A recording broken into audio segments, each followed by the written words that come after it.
اللہ کے محبوب علیہ السلام ایک دن مدینے سے گزر رہے تھے تو ایک شخص جس کا نام تھا سوا، تو وہ گھوڑا لیے جا رہا تھا، حضور کو پسند آ گیا، اس سے کہا کہ یہ بیچتے ہو؟ اس نے کہا بیچتا ہوں۔ کتنے کا؟ اتنے کا۔ کہا کہ رکو میں اس کی قیمت لے کے آیا اور تمہیں دیتا ہوں۔ کسی نے اس کو رکے ہوئے دیکھا تو پوچھا یہاں کیوں کھڑے ہو؟ اس نے کہا مسلمانوں کے نبی سے اس گھوڑے کا سودا ہو گیا ہے تو وہ قیمت لینے گئے۔ اس نے کہا مجھے زیادہ پیسوں سے دے دو، تو اس نے کہا میں تو یار سودا کر چکا ہوں۔ اس نے کہا کہ کوئی گواہ تھا؟ کہا نہیں۔ کہا مکر جانا۔ اس کو پیسوں کی لالچ آ گئی، اس نے کہا ٹھیک ہے حضور، اتنے میں قیمت لے کے پہنچ گئے۔ تو اس نے کہا میں نے تو آپ سے سودا کوئی نہیں کیا۔ حضور نے کہا ابھی تو سودا ہوا ہے۔ وہ کہنے لگا میں نے سودا کوئی نہیں کیا۔ لوگ بھی اکٹھے ہونے لگے، ہجوم بن گیا۔ اب حضور کہے میں نے گھوڑا خریدا ہے، وہ کہے میں نے بیچا نہیں۔ اب جب لوگوں کا ہجوم بنا تو لوگوں کے ہجوم کا بھی ایک پریشر ہوتا ہے۔ تو اس نے کہا کہ اگر بات لوگوں پہ چلی گئی تو صادق بھی یہ ہیں، امین بھی یہ ہیں، تو لوگ تو انہیں سچا کہیں گے۔ اس نے کہا اچھا مجھے یہ بتائیں کہ جب دو آدمیوں کے مابین یوں نزاع بن جائے تو اس میں تسویہ کی صورت کیا ہوتی ہے آپ کی شریعت میں؟ تو حضور نے فرمایا میری شریعت تو کہتی ہے کہ جو مدعی ہے وہ گواہ لائے، والیمین علی من انکر، جو انکار کرتا ہے وہ قسم دے دے۔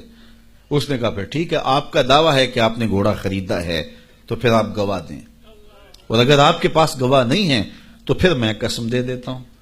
جھوٹ اس نے پہلے بول لیا تھا، قسم دینا اس کے لیے مشکل نہیں تھا، اور اس کو یہ بھی پتا تھا گواہ کوئی نہیں۔ تو اس نے کہا جناب آپ گواہ پیش کر دیں تو میں گھوڑا دے دیتا ہوں جس قیمت پہ آپ بتا رہے ہیں، اور اگر آپ کے پاس گواہ نہیں ہے تو پھر میں قسم دے دیتا ہوں۔ اب بھری بزم تھی، لوگوں کا ہجوم تھا، اور اس نے ایک ایسی بات کی۔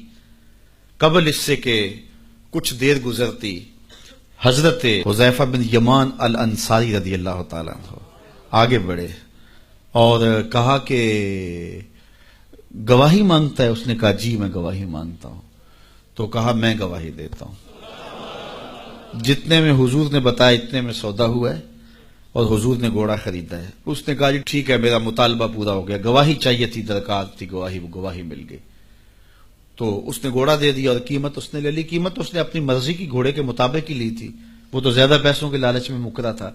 تو خیر اس کو راستہ نکلنے کا مل گیا، لوگ ہٹنے لگے تو حضور نے حضرت حذیفہ رضی اللہ تعالیٰ عنہ کو اشارے سے قریب کیا اور کہا کہ تم نے گواہی دی، تم تو موقع پہ موجود ہی نہیں تھے، تو تم نے گواہی کیسے دی؟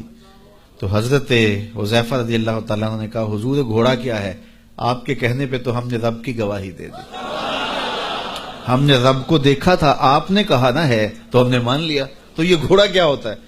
تو حضور نے حضرت حذیفہ کا ہاتھ پکڑ کے فضا میں بلند کیا اور لوگوں کو کہا جانے والوں رک جاؤ۔ لوگ ٹھہر گئے۔ کہا کسی عدالت کچہری میں گواہ کی ضرورت ہو تو میری شریعت دو گواہ مانگتی ہے، لیکن جہاں میرا خزیمہ ہوگا، ہاں حذیفہ نہیں، خزیمہ بن ثابت انصاری رضی اللہ عنہ، جہاں میرا خزیمہ ہوگا وہاں ایک کی گواہی دو کے قائم مقام ہوگا۔ فیض پہنچا اے رضا احمد پاک کا، ورنہ ہم کیا جانتے خدا کون ہے۔ میں اگر خدا سے ملنا چاہوں تو مجھے بتاؤ نہ کہ میں کدھر جاؤں، شرق کو جاؤں، غرب کو جاؤں، شمال کو جاؤں، جنوب کو جاؤں، نیچے سوراخ کروں، اوپر سیڑھی لگاؤں، کدھر جاؤں؟ آئیے ذرا قرآن کا اسلوب دیکھیے۔ وَإِذَا سَأَلَكَ عِبَادِي أَنِّي فَإِنِّي قَرِيبٌ، حبیب میرے بندے تیرے پاس آ کے میرا پوچھتے ہیں، بندے میرے ہیں، مجھے ڈھونڈتے ڈھونڈتے تیرے پاس آ گئے اور تیرے پاس آ کے پھر میرا پوچھنے لگے۔ فَإِنِّي قریب، ان آنے والوں کو بتلا دیجئے کہ میں دور نہیں ہوں، نیڑے ہی ہوں۔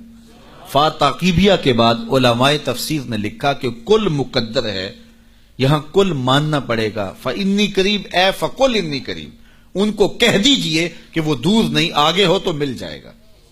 یہ ہے ترجمہ کل کے مقدر ماننے سے۔ لیکن صوفیہ فرماتے ہیں کل کو مقدر ماننے کی ضرورت ہی کیا ہے، بات ہی سیدھی ہے۔